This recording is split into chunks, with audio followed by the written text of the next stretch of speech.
একদিকে মোহাম্মদপুরের Japan garden সিটিতে কুকুর বিড়ালের সঙ্গে যা করা হচ্ছে তা নিয়ে উঠেছে সোশ্যাল মিডিয়াতে নিন্দার ঝড়। অপরদিকে দুবাইতে 137টি লাক্সারিয়াস প্রপার্টি কিনে রেকর্ড এক বাংলাদেশির। এটাতেই চমকালে হবে না, দেশের পাচার করার টাকা দিয়েই করা হচ্ছে এগুলো। এবং আরও কি করা হয়েছে সেটা জানলে মাথা আপনার চক্কর দিবে। এবং সেই সঙ্গে একটা প্রশ্ন থেকেই যায়, এতগুলো টাকা কি আসলেই দেশে ফেরত আনা সম্ভব?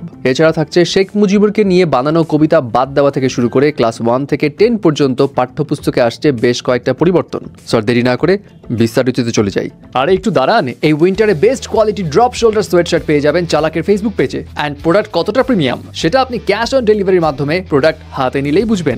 প্রথমেই আসি মোহাম্মদপুরের কাছে। অবলা কুকুর বিড়ালদের সঙ্গে মোহাম্মদপুরের জাপান গার্ডেন সিটিতে কি করা হয়েছে সেটা ইতিমধ্যেই অনেকেরই জানা। সেখানে বিচরণ করত বেশ কিছু পথকুকুর, কিন্তু এই অবলা প্রাণীরা হয়তো জানতই না যে মানুষদের তারা বিশ্বাস করত তারাই তাদেরকে খাবারে বিষ মিশিয়ে প্রাণে শেষ করে দেবে। ইতিমধ্যে জানা গিয়েছে 6টি কুকুর এবং একটি বিড়ালের করুণ পরিণতি হয়েছে এভাবে। হয়তো সংখ্যাটা আরো বেশিও হতে পারে। আর এই ঘটনায় সাধারণ জনগণ থেকে শুরু করে তারকারা পর্যন্ত সবাই ক্ষিপ্ত।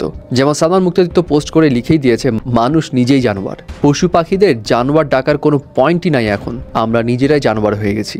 এছাড়া অ্যাক্ট্রেস কাজী নওশবা এই ঘটনায় মামলাও পর্যন্ত করে এবং সবাই চাচ্ছে যারা এই ঘটনায় দোষী তাদের সবার শাস্তি হোক। কিন্তু প্রশ্ন হলো, কেন জাপান গার্ডেন সিটির লোকজনেরা করলো এমন কাণ্ড? মিডিয়া রিপোর্ট থেকে জানা যায় এটা নতুন নয়।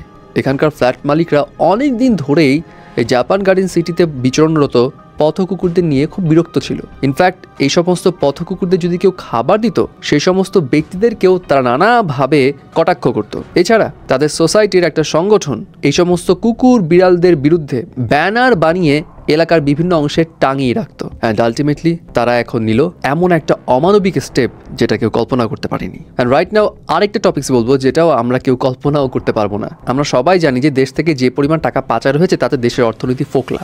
এবং এই সমস্ত লুটের টাকায় বাংলাদেশের অনেক ব্যাংক এখন দেউলিয়ার পথে হলেও পাচারের টাকায় দুবাই, কানাডা, মালয়েশিয়া, সিঙ্গাপুরে অনেকেই বউ বাচ্চা নিয়ে বিলাসবহুল ভিলাবাড়ি কিংবা ফ্ল্যাটে আরাম আইসে দিন কাটাচ্ছে। অ্যান্ড রিপোর্টস মোতাবেক বাংলাদেশ থেকে প্রায় 17 লাখ কোটি টাকা পাচার হয় এবং অন্তর্বর্তীকালীন সরকার যেখানে এই পাচার করা অর্থ দেশে ফিরিয়ে আনতে তৎপর চিঠি পাঠাচ্ছে বিভিন্ন জায়গায়, সেখানে নতুন করে খবর পাওয়া যায় দুবাইয়ে প্রায় 847টি বিলাসবহুল ফ্ল্যাট, ভিলা বাড়ি আরও কিছু রয়েছে। মোট 134 জন ব্যক্তির, যারা সব পাচার করা টাকাতে এই সমস্ত বানিয়েছে। এবং এদের মধ্যে রেকর্ড হচ্ছে সাবেক ভূমিমন্ত্রী সাইফুজ্জামান চৌধুরীর, যিনি একাই কিনেছেন 137টির মতো ফ্ল্যাট। এবং দুবাইয়ের মধ্যে প্রপার্টিস কেনার দিক দিয়ে এই সাবেক ভূমিমন্ত্রী সাইফুজ্জামান নাম্বার 1-এ। বুঝতে পারছেন, দুবাইয়ের রিচেসদেরকে হার মানিয়ে দিয়েছে। এখন প্রশ্ন হলো, এগুলো কি আসলেই আনা সম্ভব? এতগুলো টাকা কি ফেরত আনা পসিবল? ওয়েল, অনেক অর্থনীতিবিদদের মতে পুরোপুরি টাকা আনা কখনোই পসিবল না, কারণ এগুলো অলরেডি ইনভেস্ট করা হয়ে গেছে বিভিন্ন দেশে।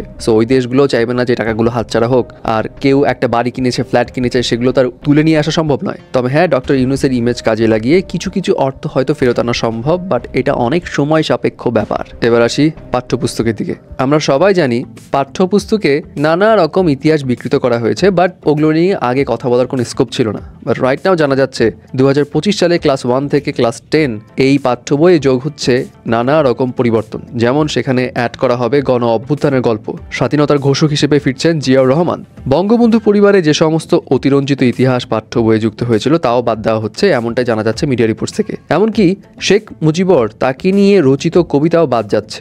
শেখ মুজিবরকে জাতির পিতা ও হাজার বছরের শ্রেষ্ঠ বাঙালি হিসেবে যে সমস্ত উপাধি দেওয়া হতো সেগুলো বাদ যাচ্ছে। তবে তিনি যখন থেকে বঙ্গবন্ধু উপাধি পেয়েছিলেন তখন থেকে সেই উপাধি থেকে যাচ্ছে পাঠ্য বইয়ে। একই সঙ্গে মাওলানা ভাসানী ও জাতীয় 4 নেতার অবদান পাঠ্য বইয়ে যুক্ত হচ্ছে। এবং পাঠ্য বইয়ের পিছনের যেই মলাট অর্থাৎ প্রচ্ছদে সাবেক প্রধানমন্ত্রী শেখ হাসিনার যে সমস্ত ছবি এবং বক্তব্য রাখা হতো সেগুলো বাদ দেওয়া হচ্ছে। এর বদলে ঢাকা শহরের বিভিন্ন দেয়ালে দেয়ালে শিক্ষার্থীদের আঁকা যে গ্রাফিতি থাকবে সেগুলোর ছবি যুক্ত হবে।